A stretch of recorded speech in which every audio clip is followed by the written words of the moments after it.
All right, here we are again, Module 1, Lesson 5 problem set. Remember, we need the things to be successful on the following screen. Your math book, that place value chart with a whiteboard marker, and that pencil to record down all the stuff that you are seeing on this video. All right, so let's get started. All right, so for number 1, we're to show as decimal numerals, or pretty much show as a standard number for all of these word forms and fraction forms. So let's go ahead and do B. Have your whiteboard out to kind of show you how to transform this word form as a decimal. So I went ahead and put 24 thousandths right here in the thousandths place value column 24. But we can't have 2 digits inside this box. So to move the 2 has to move forward over to the hundredths. So I can cross off this 2, or you can erase it. So there should be a 4 in the thousandths, a 2 in the hundredths. So there's no other numbers to move. So that means there should be a 0 in the tenths and a 0 in the ones. And we have a decimal point. And let's go ahead and write our answer in as 0 and 24 thousandths. Or since there are no ones, you can just say 24 thousandths because the 4 is in the thousands place.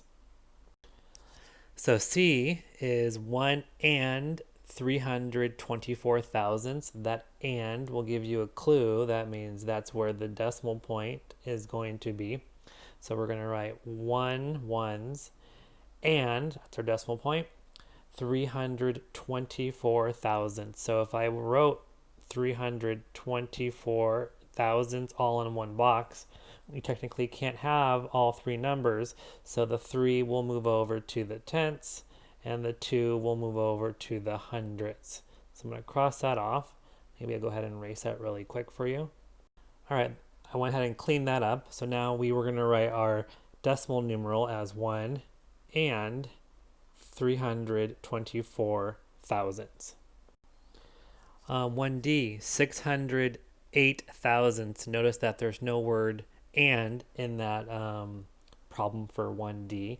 So there is, all of these numbers are going to be the right of the decimal. So 608 thousandths. So if I just write the number 608 and put it in the thousands place, that means the 6 needs to come up to the tenths and the 0 needs to come up to the hundredths.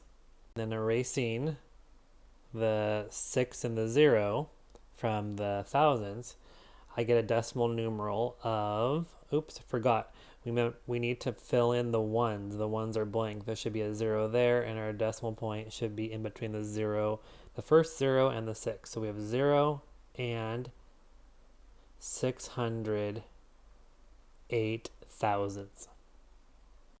All right, E is 608,000. So super similar to the one above, but we should see that the word and is there. So that's going to represent a decimal. And so I'm going to go ahead and just plug in 600. That means the 6 goes into the hundreds place. And then 8 thousandths. That means the 8 needs to go into the thousandths place value. And then we're left with all of these empty boxes that we need to fill it with zeros. And we also need to make sure the decimal point is put into the number, otherwise you're going to get the wrong answer. So we technically have 600 and 8,000, so 008.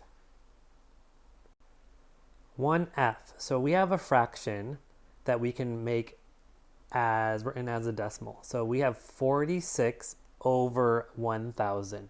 That also means 46 thousandths. So if I put the number 46 in the thousands place value, that represents this fraction. Well, as a decimal, I can go ahead and move the 4 up to the hundredths.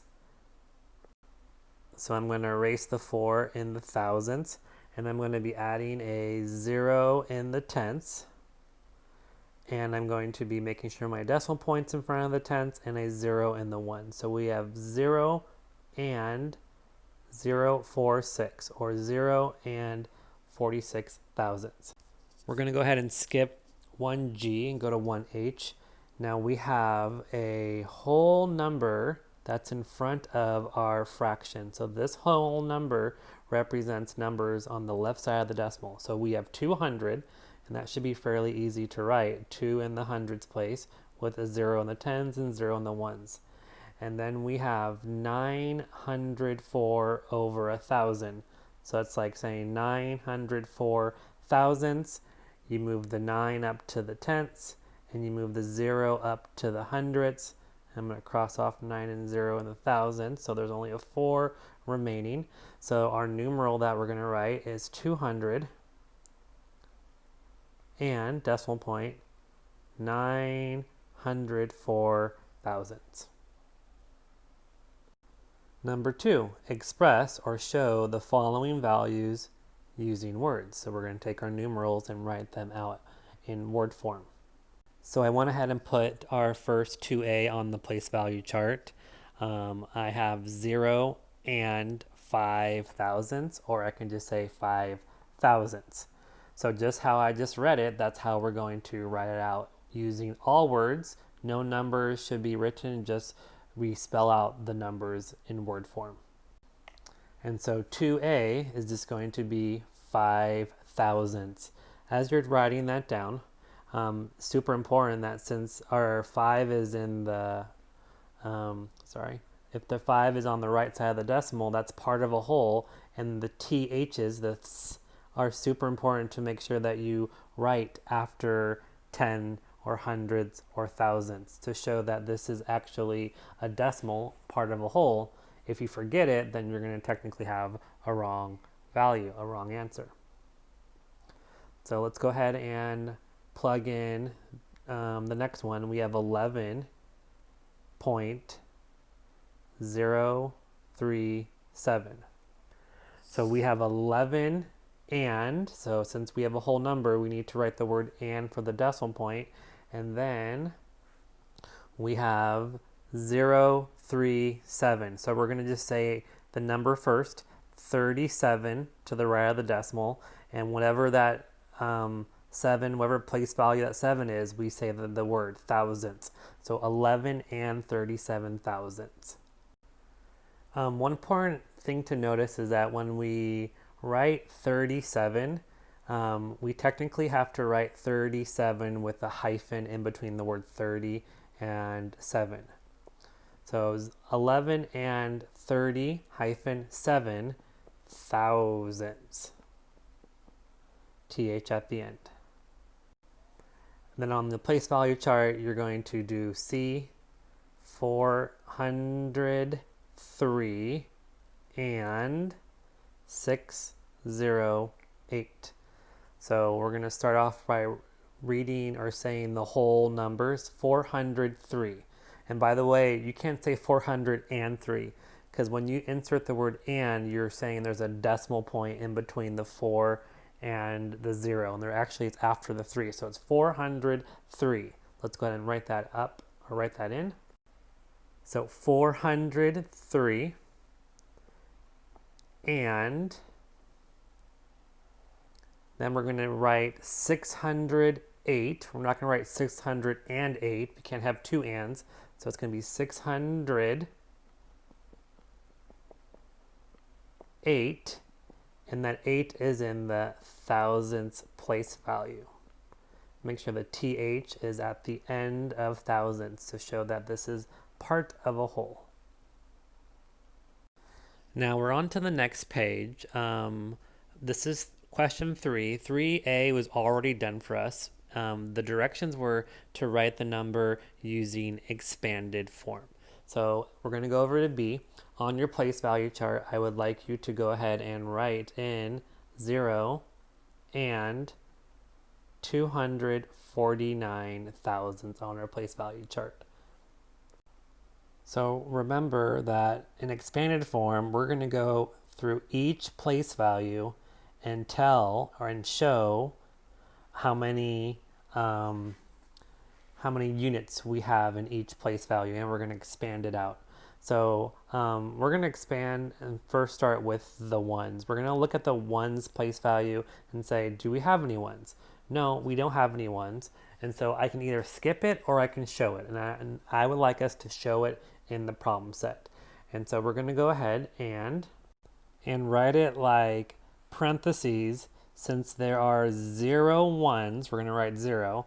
And we're going to say, okay, 0 times 1, the ones place value, gives us 0. So we have no ones. So now we're going to go to the tenths. So we're going to say, okay, now let's add some tenths. Let's look at the tenths. It looks like I have 2 tenths. So I'm going to do parentheses, 2 times. And now I'm going to use either the fraction 1/10 or the decimal for 1/10. These represent the word tenths, and we have 2 of them, so that's why we write the 2 times. So we're going to go ahead and use decimal. I'm going to do, actually no, I'm going to do fractions. Let's do fractions. I want you to write 1/10 because we have 2 tenths. Now we're going to go and add the next place value that we have value in, which is the hundredths, and we have 4 of them. So we're going to write 4 times, and the fraction that represents hundredths is 1/100. And we're going to go ahead and add the next value, which is 9. We have 9,000, so we're going to write 9 times, and the fraction for thousandths is 1/1000. And this is our expanded form. As a a different way of writing it, I could have replaced the 1/10 to be actually 1.0, 1/10. The 1/100 could be 0.01, and the thousandths could have been, as a decimal, 0.001. So I could have written it as decimals, but I wanted us to write them as fractions. 3C, let's go ahead and write 57 in the right place value, decimal point on our whiteboard, 281 thousandths. And so we're going to take each place value that has a value and expand it out. So if I start with the biggest place value that I have, that is the 10. So we have 5 times 10. That represents the number 50. Plus, next place value is the ones, and we have 7 of them. 7 times 1. Tenths, we're going to add some tenths. We have 2 tenths, so we have 2 times. And so I'm going to use, this time, I'm going to use the decimal that represents the word tenths. That is 0.1. Plus, I have hundredths. I have 8 of them. 8 times the fraction, the decimal that means hundredths is 0.01. Plus, and you might have to go down to the next line if you run out of room, thousandths. I have times 1,000, so I have 1 times the decimal for 1,000 is 0.001. All right, erasing your whiteboard, getting a clean new slate to do for A, B, and C. We're going to be writing a decimal for each of the following. So we've got expanded form, and we're going to write the decimal numeral for that. And so what we're going to do is we're going to start by looking at the first multiplication sentence, and that's going to tell me where I should start my number. So I've got 7 times 10. That means I've got 7 tens, and I'm going to go ahead and write that in the, not the hundredths, in the tens place value. Next, I have 4 times 1, so that's 4 ones. Next, I have 6 times 1/10. So that means I have 6 tenths. That goes in the tenths place value. The next one, I have 9 times 100th. So that means there's 9 in the hundredths. And I have 2 times 1,000. So that means 2 is in the thousands place. So here is our number that we're going to write. We're going to say this expanded form equals 74 and 692 thousandths. Moving on to 4b, looking at the first multiplication sentence, 5 times 100, that means I have 5 hundreds. 3 times 10, I have 3 tens. 8 times 0.1 or 1/10. So that means my 8 is going to skip the ones and get placed in the tenths. And the 9, or the next one is 9 times 1,000. So we have 9 in the thousands place value. That means the ones, we don't have any ones and we don't have any hundreds. So we're going to write them as zeros and make sure our decimal is between the 0 and the 8. So this equals 530 and 809 thousandths. And the final one for today on this lesson is 4C. You have 4 times 1,000, so that means 4 thousandths. You have 2 times 100, so you have 2 in the hundreds place value. You have, next one is adding 7 times 1, so 7 ones. So that gives us a clue that we don't have any 10s, so I'm going to put a 0 right there. Then we do 3 times 100th. So we're putting the 3 in the hundredths. That means there are no tenths. And we have 4 thousandths. So make sure the decimal is after the 7. So you have 4,000, 207 and 34 thousandths.